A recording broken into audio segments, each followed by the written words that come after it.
Les espions et l'histoire. Une émission de Madeleine Ricot, réalisée par Evelyne Frémy.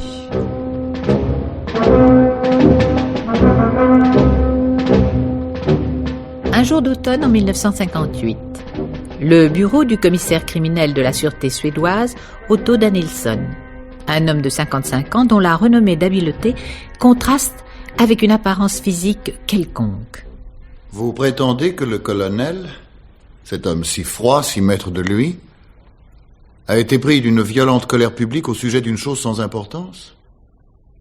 J'ai peine à le croire. Je vous l'affirme, commissaire. C'est un témoin digne de foi, aussi étonné que vous d'ailleurs, qui me l'a rapporté.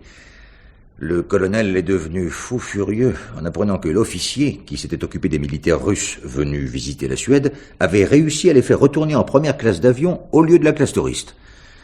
Le colonel estimait que c'était manifester trop d'égards pour ces soviétiques. Curieux, en effet. Si le colonel était sous la dépendance des Russes et qu'il en souffre, il ne manifesterait pas autrement sa tension intérieure. Il nous faut peut-être exercer une surveillance de ses faits et gestes. Comment, commissaire Danielsson? Pour un simple accès de mauvaise humeur, vous suspecteriez cet officier de grade supérieur? Pourquoi pas?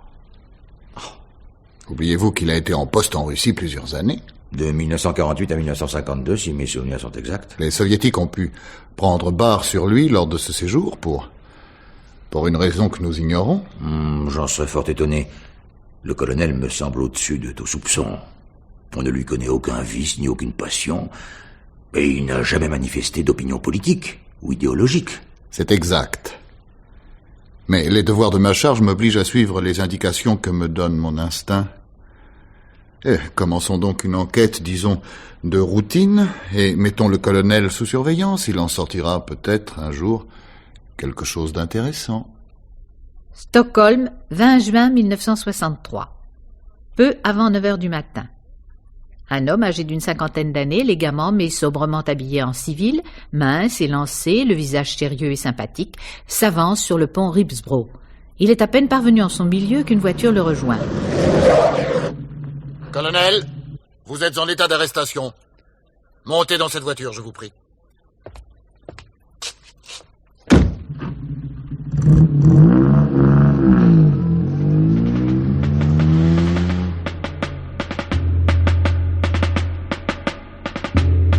Aujourd'hui, un traître suédois, avec Robert Favard, Jean Martin et la participation de Roger Gessens.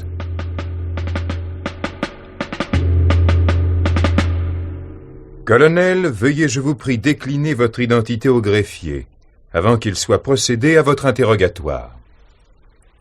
Non. Werner Strömstrig. Né. En 1906 à Vaxholm. Père. Prénommé Gustave. Officier de marine décédé en 1933. Avez-vous des frères ou des sœurs? Un frère. Mort jeune dans un établissement pour enfants arriérés. Quels sont vos titres et votre profession? Colonel d'aviation en retraite. Ancien attaché militaire à Moscou. Ancien attaché de l'air à Washington. Ancien chef du département de l'air au bureau du commandement de la Défense nationale. Actuellement conseiller militaire affecté à la question du désarmement au ministère des Affaires étrangères. Avant de vous poser des questions, je tiens à vous informer, colonel Wennerström, que vous avez été arrêté parce que nous avons des preuves qui montrent que vous vous êtes livré à l'espionnage au profit de puissances étrangères et que vous avez livré des secrets de notre défense nationale, et cela depuis de nombreuses années sans doute. Je réfuterai cette accusation, en répondant à vos questions, commissaire. Et l'interrogatoire commença, qui devait mener le colonel Wennerström devant ses juges le 11 mai 1964. Il avait fallu 5 ans au commissaire Otto Danielsson pour démasquer, à partir d'un simple accès de colère, les agissements d'un des espions les plus mystérieux de l'histoire. Mystérieux en ce qui concerne les motivations de son espionnage. Comment Danielsson avait-il pu découvrir un traître dans ce collaborateur des ministres de la Défense nationale et des Affaires étrangères suédois? C'est cette remarquable enquête que nous allons d'abord suivre. Commissaire Danielsson, en effectuant les recherches que vous m'aviez ordonné de faire dans nos archives, J'ai constaté que la Sûreté avait en 1943 déjà mis sous surveillance Wennerström, alors capitaine. Tiens. Et pourquoi cela? Il fréquentait alors assidûment et l'ambassade soviétique et l'ambassade d'Allemagne. Or, en 1940, il avait été nommé attaché militaire adjoint à Moscou. En réalité, chargé, du fait qu'il parlait le russe, d'être observateur pour le compte du service de renseignement de l'aviation suédoise, lors du conflit russo-finlandais. Et la Sûreté craignait qu'il ne livre des informations militaires à l'un ou à l'autre des deux pays en guerre en 1943, l'Allemagne ou la Russie? D'autant plus que le capitaine était fort lié avec l'attaché militaire russe Nikitouchev. Mais la surveillance de son courrier, de son téléphone, n'ayant rien donné, on cessa celle-ci. Pourtant, l'année suivante, le colonel Kempf, ayant chargé un inspecteur de la Sûreté de découvrir la provenance d'une information secrète parvenue aux Allemands, et qui avait été fournie en fait par une secrétaire de notre ambassade à Berlin, cet inspecteur donc découvrit dans les archives de notre sûreté un télégramme de l'attaché militaire allemand à Stockholm, contenant des renseignements sur l'état d'esprit existant en Russie et donnant le nom de son informateur, soit le capitaine Wennerström. Ah.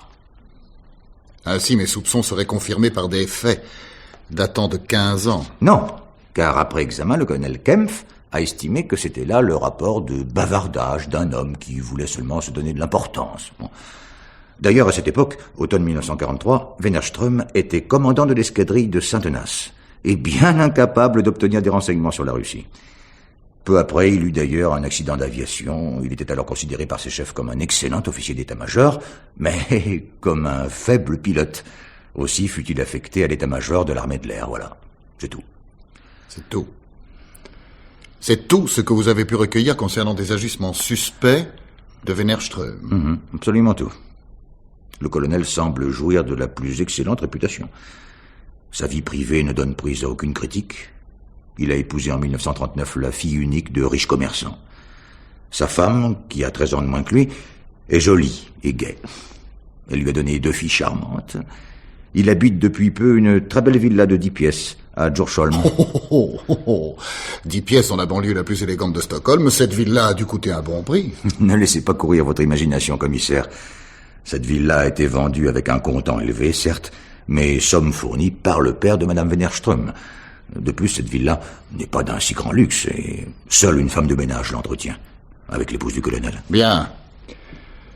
Restons-en là pour le moment, mais quelque chose me dit que cet homme rangé, aux relations mondaines cosmopolites et nombreuses, est suspect.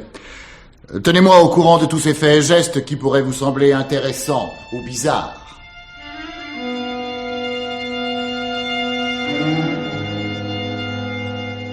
Un an plus tard, en automne 1959, le commissaire Otto Danielsson était mis au courant précisément de faits étranges.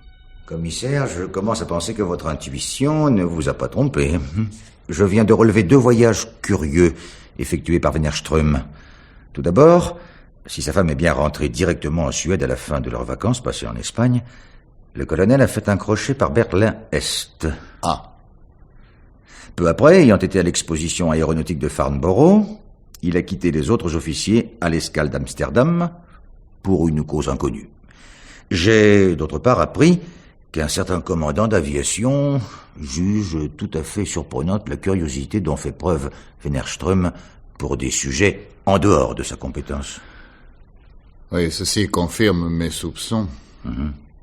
Mais il nous faut des preuves. Je vais demander au procureur Rinninger, qui est un spécialiste des questions d'espionnage, qu'il fasse une demande au tribunal afin que les juges nous accordent l'autorisation d'utiliser une table d'écoute branchée sur le téléphone de Wennerström. Croyez-vous que vous obtiendrez cette autorisation? Vous n'ignorez pas combien les juges suédois tiennent à la liberté individuelle. Et ils ont raison, mais je vais prévenir le commandant Henning, le chef de la sûreté militaire, afin qu'il appuie ma demande étant donné l'importance des fonctions actuelles du colonel. N'est-il pas chef du département de l'air à la Défense nationale? Les juges seront sans doute sensibles à cet argument. Les juges autorisèrent en effet l'écoute du téléphone du colonel Wennerström, autorisation qui devait être renouvelée chaque mois. Mais l'année 1960 passa, et une partie de 1961, sans que rien de suspect fût signalé. Monsieur le ministre, le commissaire Danielsson est persuadé que le colonel Wennerström est suspect. Il a fait une observation dernièrement assez curieuse, il est vrai. Oui, j'ai été étonné d'apprendre que le colonel Wennerström avait téléphoné au général Toutchenko, l'attaché militaire russe, pour lui demander des conseils pour ses vacances. J'ai fait remarquer au commissaire que les deux hommes jouent souvent au boule ensemble.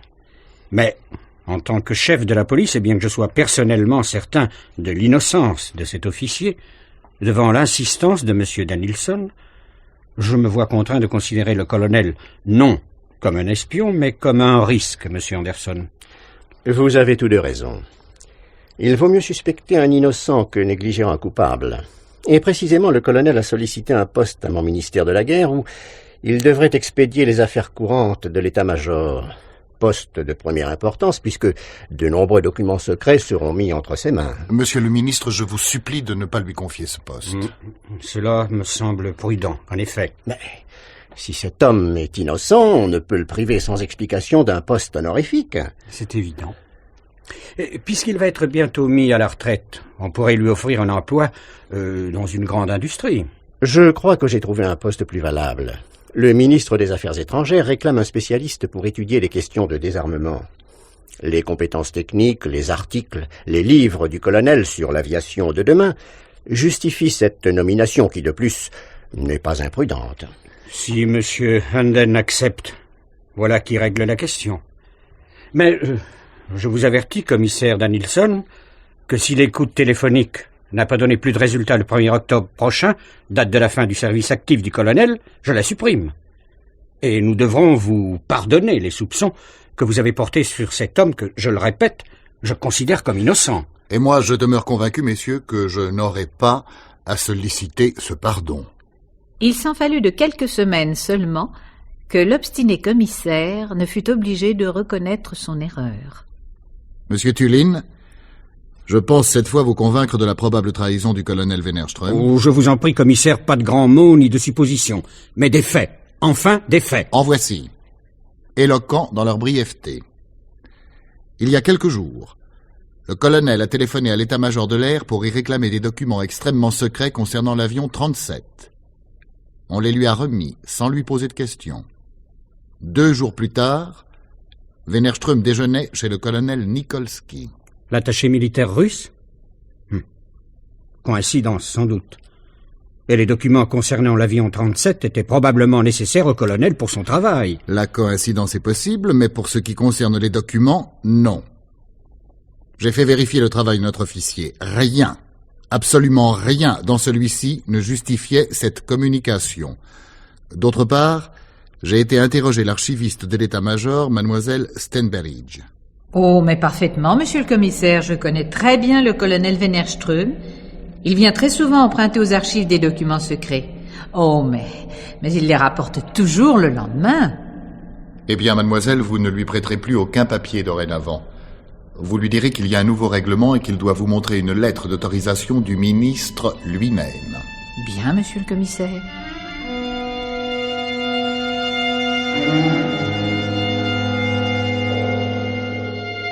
Monsieur le procureur Rinninger, je vous répète que je suis d'accord avec toutes les mesures de précaution que nous avons prises. Lettre d'autorisation du ministre différée sans cesse. Malgré les demandes répétées du colonel, avouez-le. J'avoue. Donc, si je suis d'accord avec les ordres qui interdisent aussi à Wennerström l'accès du service de la recherche scientifique, bien que de divers côtés nous soient venues des informations montrant une curiosité déplacée de Wennerström, je m'obstine à penser que c'est un vaniteux, un orgueilleux, qui veut surtout avoir l'occasion de briller, de se faire valoir auprès des autres officiers. Sentiment médiocre, certes, mais explicable du fait que le colonel n'a pas eu la fin de carrière qu'il estimait lui être due. Il n'a pu devenir général ou commandant en chef de l'aviation suédoise, ainsi qu'il l'espérait peut-être. Est-ce ce sentiment de frustration qui a conduit le colonel à posséder dans sa maison un poste récepteur à ondes courtes? Comment le savez-vous? Par l'inspecteur qui surveille son domicile. Avez-vous capté des émissions? Non. Mais j'ai fait étudier ses finances par des spécialistes. Il a dépensé en 1960 et 1961 plus qu'il n'a gagné. Oui, enfin, sa femme est riche. Mon cher Tullin, vous pouvez avoir raison. Danielson également. Pourtant, cette affaire traîne depuis 5 ans sans que nous puissions vous départager. Il faut reconnaître que si nous avons recueilli un nombre de faits troublants, Ainsi, pourquoi Wennerström, lorsqu'il était attaché de l'air à Washington, a-t-il réussi à visiter une base de bombardiers stratégiques? Il faut reconnaître aussi que nous n'avons en notre possession aucune preuve réelle d'espionnage ou de trahison. Nous n'avons qu'un moyen d'en obtenir. L'approcher le plus intimement possible. Ah oui, mais comment?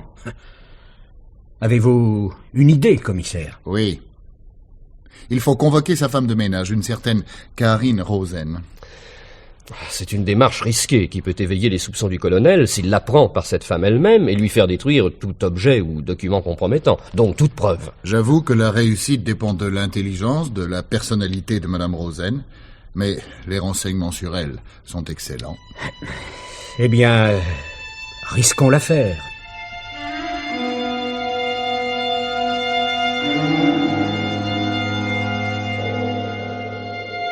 Ah, monsieur le procureur, monsieur le commissaire, je suis bien contente que vous m'ayez convoqué ici. Figurez-vous qu'il y a déjà longtemps que je voulais m'adresser à la police pour lui raconter les choses bizarres que j'avais remarquées chez monsieur et madame Wennerström. Mais j'ai eu beau regarder dans l'annuaire, j'ai pas trouvé l'adresse du service où il fallait que je me rende. Le service de contre-espionnage ne se trouve pas, en effet, dans l'annuaire. Ainsi, madame Rosen, vous étiez non seulement intriguée, mais inquiète par certaines choses qui se passaient chez les Wennerström. Ah oui? Je me suis demandé tout d'abord pourquoi monsieur le colonel, qui disposait de tant de pièces, s'enfermait toujours dans un petit cabinet de débarras noir au rez-de-chaussée. Un réduit encombré de bicyclettes, de fauteuils de jardin. Un endroit pas plaisant du tout. Puis j'ai remarqué, bien que je ne fasse jamais le ménage dans ce cabinet, que monsieur y avait un bel appareil de photographie et qu'il y allumait du feu presque tous les jours, même l'été, et que les cendres de ce feu contenaient des débris de papier brûlé. Madame Rosen, vous êtes une excellente observatrice et ce que vous nous dites là est très intéressant et peut nous être fort utile. Oh, mais ce n'est pas tout. Je suis tombé plus d'une fois en faisant le ménage à fond sur des rouleaux photographiques cachés dans de drôles d'endroits. J'ai d'abord pensé que monsieur faisait peut-être des photos spéciales dans son cabinet. Mais j'ai réfléchi que ce n'était pas son genre, ni celui de madame, et puis que la pièce était trop petite et trop encombrée pour que quelqu'un prenne la pose. Madame Rosen, nous allons être francs avec vous. Nous avons des raisons sérieuses de penser que le colonel photographie dans son cabinet de débarras des documents secrets. Mais il nous faut en être certains. Il nous faut absolument avoir entre nos mains et développer un de ces rouleaux. Vous sentez-vous capable de continuer votre travail, sans que votre curiosité ou votre surveillance ne vous trahissent, jusqu'à ce que vous puissiez trouver un de ces rouleaux de pellicule et puissiez nous l'apporter? Il s'agit de collaborer peut-être à la défense de la sécurité de la Suède, de votre patrie, madame Rosen. Je le peux, monsieur le procureur. Je vous jure que je le peux. N'ai-je pas gardé secret ce que j'avais déjà découvert? Aussi bien nous vous faisons confiance. Tout à fait confiance, madame Rosen. L'après-midi du 19 juin 1963, madame Rosen découvrit 10 rouleaux de pellicule cachés dans le grenier. Elle courut en informer la police, où on lui ordonna d'en dérober 2 et de les apporter aussitôt. Le commissaire Danielson, ce même jour, filait lui-même Wennerström. Le colonel quitta son bureau et revint chez lui pour y prendre sa femme avec laquelle il se rendit à la réception d'une légation étrangère. Il l'y laissa et retourna à son bureau, sans doute pour y chercher dans son coffre les 2 rouleaux de pellicule qu'il n'avait pas retrouvés au grenier, pensant les y avoir peut-être oubliés. Il se rendit ensuite dans une salle de cinéma du quartier de Schöden, où devait être projeté un film soviétique. Il y rencontra Baranovski, un secrétaire de l'ambassade soviétique. Puis il retrouva sa femme avec laquelle il rentra à la maison. Danielson, ayant constaté que les 2 rouleaux photographiques étaient de fabrication russe, avertit le procureur Rininger qui, sur accord du ministre de la Justice, donna l'ordre d'arrêter Wennerström sans plus tarder. Le lendemain matin, 20 juin 1963... Colonel, vous êtes en état d'arrestation. Montez dans cette voiture, je vous prie.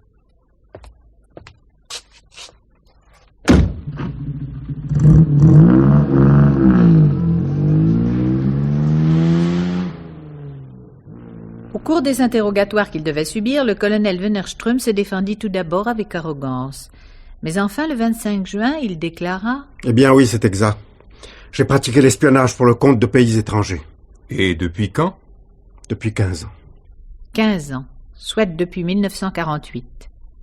Et voici maintenant, après le récit de l'étonnante et patiente filature du subtil policier Danielson, le récit du non moins surprenant, long et patient travail d'intoxication qui fait de Wennerström homme sans passion, sans vice, sans idéologie, un espion à la solde des Russes, et de cet officier suédois, fils et neveu d'officier, un traître à sa patrie. En 1948, j'avais mission d'accompagner les attachés militaires russes dans des voyages qu'on organisait pour eux. Quand on demeure ensemble dans un train pendant des heures et des heures, le temps se passe en conversation. J'avais compris que le feu de questions auquel me soumettait Roubatchenkov, l'attaché militaire russe, avait pour but de découvrir l'emplacement d'un aérodrome secret. Au cours d'une réunion, il renouvela sa question. Je répondis par une phrase que Roubatchenkov ne pouvait considérer que comme une fin plaisante de non-recevoir. Eh bien, mon cher ami, si vous jugez ce terrain si important, je vous dirai ce que je sais pour 5000 couronnes. J'avais, monsieur le commissaire, plus ou moins oublié ses propos, je vous l'assure, lorsqu'à un cocktail, Roubatchenkov me murmura cette phrase « L'affaire est faite ». Mais ce fut après un dîner d'hommes que l'attaché russe proposa de me raccompagner à la maison. Au moment où nous nous séparions, il me glissa un paquet dans la main. Je l'ouvris chez moi. Il contenait les 5000 couronnes. Qu'avez-vous pensé et fait alors? Je me suis senti déchiré entre deux sentiments contradictoires. D'une part, j'étais satisfait d'avoir réussi à mettre le pied à l'intérieur de leur organisation. Mais d'autre part, j'ai vu clairement que je me lançais dans la voie la plus dangereuse qui existe à l'intérieur des services de renseignement. Vous pensiez pouvoir devenir un agent double? Bien entendu. Et travailler en réalité pour le compte des puissances occidentales. Mais dans l'immédiat, vous avez fourni, je pense, le renseignement demandé et déjà payé. Oui. Et j'ai remis à Roubatchenkov un morceau de carte géographique sur lequel figurait un point rouge. Lequel point indiquait évidemment l'emplacement du terrain secret. Ensuite, vous avez pris votre poste d'attaché militaire à Moscou. Oui. Roubatchenkov m'avait indiqué qu'un certain jour, à une certaine heure, je rencontrerais une vieille connaissance à la station de métro Pouchkine. J'y trouvais en effet Nikituchev, l'attaché militaire à Stockholm, qui avait été mon ami pendant la guerre. Il me fit faire la connaissance du général, chef de la section militaire de renseignement. Je veux que vous compreniez bien, colonel, que l'OTAN, qui vient de se créer, ne présente de danger pour l'URSS que par suite de son commandement américain. Il est de la plus haute importance pour nous que nous puissions connaître le dispositif de guerre américain. Nous pensons que votre grande expérience et vos relations à l'ambassade américaine pourraient vous permettre de nous fournir quelques éléments sur ce dispositif. Mais vous avez tout votre temps pour réfléchir à cette proposition. Votre ami Nikituchev assurera les liaisons avec vous, réglera vos rendez-vous et les versements que nous vous ferons. En 1949, vous êtes revenu quelques mois en Suède. Oui, comme expert des questions russes. Car on préparait un plan de défense commun des 3 pays nordiques. Suède, Norvège et Danemark. Et c'est ce dispositif nordique de défense que par Roubatchenkov vous avez envoyé à Moscou. Ce qui vous a définitivement acquis la confiance des Soviétiques, je pense. Oui. À mon retour à Moscou, j'appris que j'avais reçu un nom de code. Oriol, soit l'aigle. Et dorénavant, je n'avais plus d'autre agent de liaison que le général Piotr Pavlovitch Lemenov. Car j'avais désormais atteint le niveau des généraux. Je communiquais avec lui grâce à un numéro de téléphone secret, où je pouvais l'appeler depuis les cabines téléphoniques publiques, de jour comme de nuit. On me reconnut bientôt les privilèges d'un agent supérieur. J'étais seul juge de mes dépenses. On me donnait les sommes que je demandais, à condition que je ne dépense pas plus officiellement que ma solde, afin de ne pas éveiller les soupçons. On me promut peu après général de brigade dans l'armée soviétique. C'était un honneur que vous deviez tenir secret. Mais je le savais. Je savais que les Russes, eux au moins, m'estimaient à ma juste valeur. Car en Suède, on m'avait oublié lors des promotions. Et cela marque un homme. On sent tout de suite qu'on ne compte plus pour grand-chose. Et les autres vous regardent par-dessus l'épaule. Alors que le général Lemenov, lui, faisait le plus grand cas de moi et des informations que je lui donnais. Je peux dire qu'il a été le meilleur ami que j'ai jamais eu. Il avait une telle personnalité, calme, sérieux, il parlait d'une voix profonde et saisissante. On avait l'impression qu'il avait un pouvoir hypnotique. Tout ce qu'il disait devenait passionnant. Ce qui, dans mon cas, se traduisait par la manière dont il m'expliquait l'arrière-plan et les objectifs de n'importe laquelle de mes missions. C'est pour rencontrer le cher ami Lemenov et en recevoir des consignes que 12 ans plus tard, le colonel Wennerström fera ce voyage à Berlin-Est qui renforcera les soupçons du commissaire Danielson.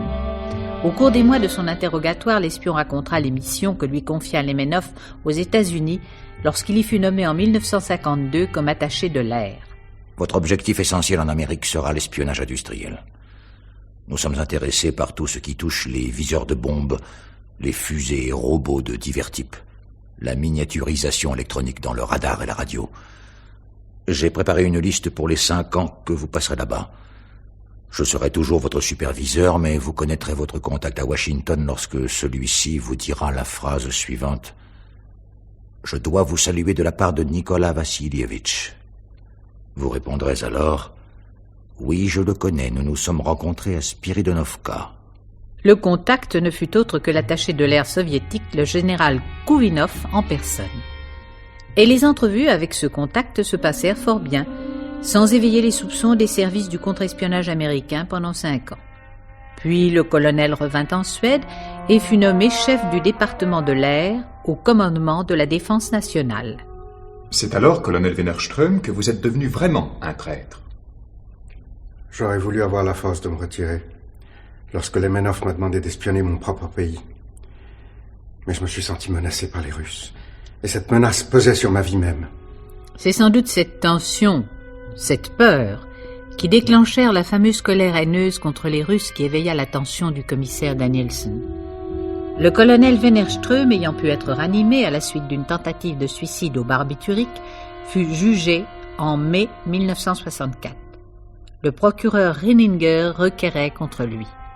Dans les temps modernes, aucun tribunal suédois n'a eu à juger d'un crime aussi bas, aussi ignominieux, et qui a causé plus de dégâts. L'instruction et les aveux ont mis en évidence la gravité inouïe de cet espionnage. L'activité d'espion de Wennerström a duré très longtemps, et il est impossible de dire les conséquences que sa trahison aura sur la défense de la Suède et pour tout notre peuple. C'est un crime d'une ignominie incroyable, pour lequel il ne peut y avoir aucune circonstance atténuante.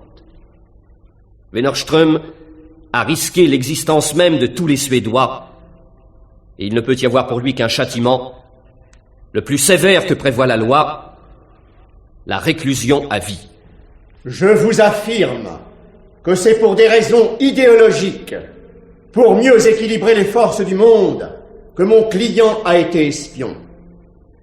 Il voulait vraiment assurer la paix du monde. Il n'a livré que ce qu'il croyait indispensable pour y parvenir. Je suis prêt à supporter les conséquences juridiques de mes actes. Les juges ne crurent pas aux raisons données par maître Lindahl, et Wennerström fut condamné aux travaux forcés à perpétuité pour espionnage ignominieux.